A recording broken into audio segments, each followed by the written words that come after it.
నమస్తే అమ్మ, మీ పేరు? రాచూరు వరలక్ష్మి మేడం. ఏం చేస్తుంటారండి? నేను వ్యవసాయం పనులకి వెళ్తాను. వ్యవసాయ పనులు. అమ్మ, కూటమి ప్రభుత్వం యొక్క పరిపాలన చూస్తున్నారు, ఎలా ఉందంటారు? గతానికి ఇప్పుడు తేడాలేంటి? చాలా తేడా వచ్చింది మేడం. ప్రతిదీ ప్రతి ఏ విషయంలో అయినా చాలా తేడా వచ్చింది. మా ఎమ్మెల్యే గారు ఊళ్ళో ఉండటం వల్ల ఏదైనా కానీ వెళ్ళి అడగంగానే ప్రతి విషయం ముందు చేసి పెడతారు కాదనకుండా. అమ్మ, ఇప్పుడు మీకు తల్లికి వందనం అందిందా అమ్మ? పడింది మేడం, ఇద్దరు పిల్లలకి పడింది. ఇప్పుడు 15,000 అని చెప్పారు తల్లికి వందనం. 13,000 ఇవ్వడానికి కారణం ఏంటంటారు? అది స్కూల్కి సంబంధించి ఒక 2,000 కేటాయించారని చెప్తున్నారు మేడం. అది మీరు చెప్పండి, మహిళలకు కూడా ఒక ఆన్లైన్లో ఉద్యోగాలు ఇవ్వడం అలాంటివి చంద్రబాబు గారు కొన్ని హామీలు ఇచ్చారు మహిళల విషయంలో కూడా. అలాంటివి జరుగుతాయనే నమ్మకం మీకు ఉందంటారా? జరుగుతాయని అనుకుంటున్నాం మేడం. అసలు మీ గ్రామంలో రోడ్ల పరిస్థితి కావచ్చు, డ్రైనేజీల పరిస్థితి కావచ్చు, ఎలా ఉంది? అంతా బాగానే ఉంది. ఇప్పుడు రేషన్ విషయంలో చూసుకుంటే గతంలో వ్యాన్లు వచ్చేవమ్మ, వ్యాన్లో తీసుకునేవారు. ఇప్పుడు డిపోకి వెళ్ళి తీసుకోవాల్సి వస్తుంది. ఎలా అనిపిస్తుంది? అది మంచిదంటారా? అదే మంచిది మేడం. అదే మంచిది. మరి రేషన్ విషయంలో ఎవరైతే డిపో వాళ్ళు ఉంటారో మెయింటైన్ చేసేవాళ్ళు బియ్యం అమ్మకడం లాంటివి జరుగుతున్నాయి, అలాంటి స్కామ్లు కూడా జరుగుతున్నాయి. మరి వాటి వల్ల డిపోల్లో మీకు నష్టం జరిగే అవకాశాలు కూడా ఉన్నాయి. దానిపై మీ అభిప్రాయం ఏంటి? ప్రస్తుతానికైతే అలాంటి నష్టాలు ఏం జరగలేదు. డిపో కూడా వచ్చి ఇచ్చేవాళ్ళు, బాగానే ఉండేది. ప్రస్తుతం ఫస్ట్లో అయితే మేము వెళ్ళి తెచ్చుకునేవాళ్ళం, తర్వాత డిపో వచ్చింది. అది కూడా ఒక నెల వస్తే ఒక నెల ఆగిపోయింది అంటా ఉండేవాళ్ళు. ఇప్పుడు అన్న క్యాంటీన్ గురించి తెలుసా అమ్మా? ఓకే. ఫ్రీ బస్సు, మహిళలకి ఫ్రీ బస్సు పెట్టడం అనేది ఒకటి జరిగింది. అది గతంలో చూసుకున్నట్లయితే తెలంగాణలో చాలా ఇబ్బందులు ఎదుర్కొన్నారు ప్రజలు. అదే పద్ధతి ఇక్కడ అవుతుందంటారా? అంటే అలాంటి ఇబ్బందులు ఎదుర్కొంటారంటారా? ఏం దాని గురించి అయితే ఇంకా తెలియదు మేడం. సరే, మీ గ్రామంలో ఎమ్మెల్యే గారు ప్రవర్తన ఎలా ఉంటుంది? మీరు వెళ్ళి మాట్లాడినప్పుడు ఎలా స్పందిస్తారు? చాలా ఇదిగా స్పందిస్తారు. వెళ్ళటమే ముందు మనకి టిఫిన్లు టీలు అవి చూసాకే ఆయన మాట్లాడటం జరుగుతుంది. మనం ఎంతమంది వెళ్ళినా ముందు ఆయన సమాధానం చెప్తారు. ఎంత పనిలో ఉన్నా మనకు వచ్చి సమాధానం, మనం ఎలాంటి వాళ్ళు వెళ్ళినా కానీ ఆయన వచ్చి ఆయన మాట్లాడే వెళ్తారు. అసలు గతానికి ఇప్పుడు తేడాలు ఏంటి? అసలు జగన్ మళ్ళీ రాకపోవడానికి కారణం ఏంటంటారు? అన్నీ చేస్తాను అనేవాడు, ఎక్కడికక్కడ అప్పులు ఇవి అవి అంటాం, ఇది జరుగుతుంది దానికని. అది ఇప్పుడు ఈ సూపర్ 6 పథకాల్లో కూడా సగం వరకు రాణించి మధ్యలో వదిలేయడం లాంటివి జరుగుతాయా? ఏం దాని గురించి ఇప్పుడు వ్యవసాయ రంగం అంటున్నారు కదా, వ్యవసాయం ఎలా ఉంటుంది? బియ్యం కొనుగోలు విషయంలో గతంలో 3-4 నెలలకే కానీ బియ్యం కొనుగోలు డబ్బులు వచ్చేవి కాదంట. ఇప్పుడు ఇదే వేసేస్తున్నారు. ఇప్పుడు ఊళ్ళోనే పెట్టారు కొనుగోలు కేంద్రం, వెంటనే 24 గంటల్లో అమౌంట్ అకౌంట్లో పడిపోతుంది. వ్యవసాయ రంగంలో రేట్ల విషయం ఎలా ఉంది? విత్తనాలు కొంటారు కంపెనీల నుంచి, రేట్ల విషయంలో ఎలా ఉంది? అవి తెలియదు మేడం. ఓకే.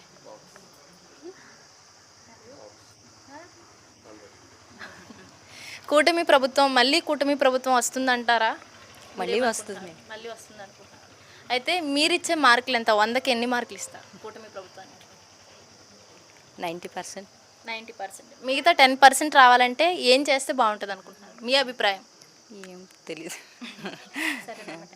నమస్తే అమ్మ, మీ పేరు? సీత గారు.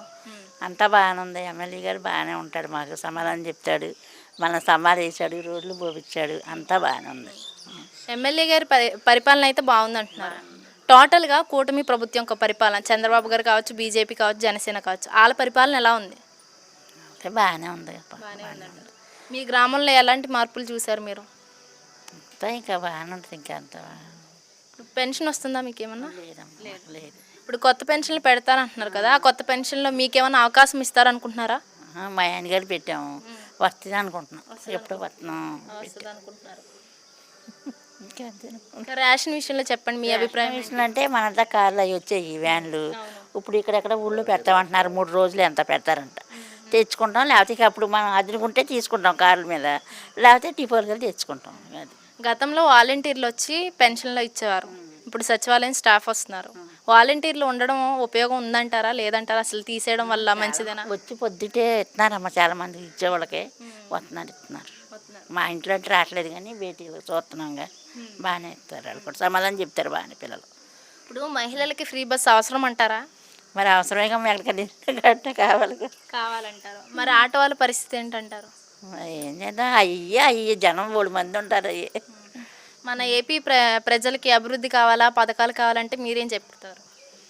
ఏం చెప్తే అందగా అవసరమైనా చేపించాలి. ఇప్పుడు జనాలు ఏమంటున్నారంటే డబ్బుకు అలవాటు పడిపోయారు ప్రజలు, ఇలా ఇష్టానుసారంగా పథకాల పేర్లు చెప్పి డబ్బులు అందిస్తున్నారు చంద్రబాబు గారు, దానివల్ల అభివృద్ధి జరగట్లేదు అంటున్నారు. మీరేమనుకుంటున్నారు? ఏమో ఇప్పుడు మరి తేడా గట్ట ఏం లేదమ్మా, బాగానే ఉంది. బాగానే ఉంది. మాకు వరకు బాగానే ఉంది ఇప్పుడు వరకు. ఇక్కడికి అంతా ఇటంతా బజార్ అంతా ఒకటి. అంతా ఎమ్మెల్యే గారు బాగానే చూస్తారు మామూలు ఇంటికి వెళ్ళినా గట్ట. మళ్ళీ నేనే వస్తాను 2.0 చూపిస్తా అంటున్నారు జగన్మోహన్ రెడ్డి. జగన్మోహన్ రెడ్డి వచ్చే అవకాశాలు ఉన్నాయంటారా? ఏమీ అంతా ఆయన అదిష్టం, అదిష్టం అంతేనా. ఆయన అదిష్టం ఎట్టుందో అలా అంతేకమ్మా, మనం చెప్పలేం కదా ఏదైనా. అది సరే. గతంలో జగన్ పరిపాలన చూశారు మీరు, దాడులు ఇబ్బందులు చాలా ఎదుర్కొన్నారు సామాన్య ప్రజలు అంటున్నారు. ఈ ప్రభుత్వం ఎలా ఉందంటారు? ఇప్పుడు పరిస్థితి మా ప్రభుత్వం బాగానే ఉంది.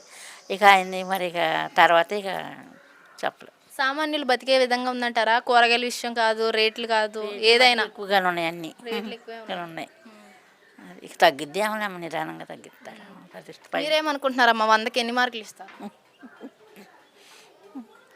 దేని గురించి ఇది ఈ కూటమి ప్రభుత్వానికి మీరు 100కి ఎన్ని మార్కులు? పర్వాలేదు మాకు మట్టికి పర్లేదు. పర్వాలేదు. మళ్ళీ ఇదే వస్తుందంటారా? ఏమో అదృష్టం వాళ్ళ అదృష్టం, మనం ఏం చెప్తామమ్మా అంతేనా. అది రావాలని కోరుకుంటున్నాం. నమస్తే అమ్మా, మీ పేరు? సుబ్బమ్మ. సుబ్బమ్మ గారు ఏం చేస్తుంటారు? మేము వ్యవసాయమే. వ్యవసాయం ఎలా ఉంది? వ్యవసాయం ఎలా ఉంది? బాగానే ఉంది. బాగుంది. అమ్మ, కూటమి ప్రభుత్వం పరిపాలన చూస్తున్నారు, గతానికి ఇప్పుడు తేడాలు ఏంటి, అసలు ఏంటి పరిస్థితి? తేడా అన్నీ మార్పే వచ్చినాయి.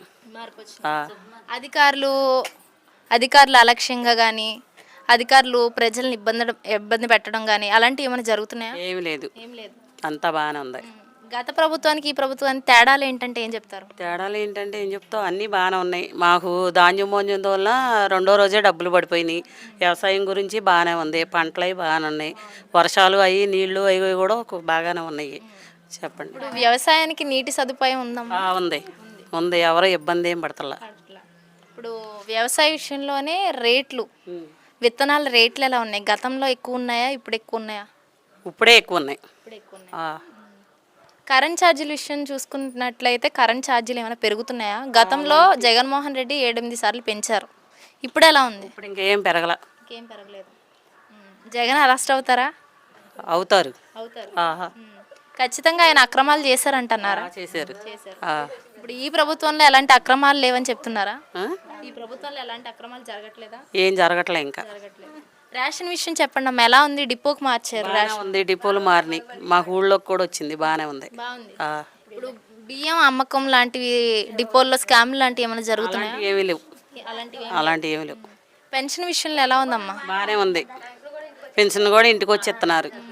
బాగానే ఉంది. గతంలో వాలంటీర్స్ ఇచ్చేవారు పెన్షన్లు ఇంటికి వచ్చి, అప్పుడు చాలా ఇబ్బందులు ఎదుర్కొన్నారన్నారు. అవును, ఇప్పుడు ఈసేవాళ్ళే ఇచ్చేస్తున్నారు ఇంటికి తీసుకొచ్చి. వీళ్ళ వల్ల ఎలాంటి ఇబ్బందులు ఏమి కలగట్లేదు. ఇబ్బందులు ఏమి లేవు. ఏమి ఏమి లేవు. తెల్లారపాటికి వచ్చి గంట బెల్లి కొడుతున్నారు.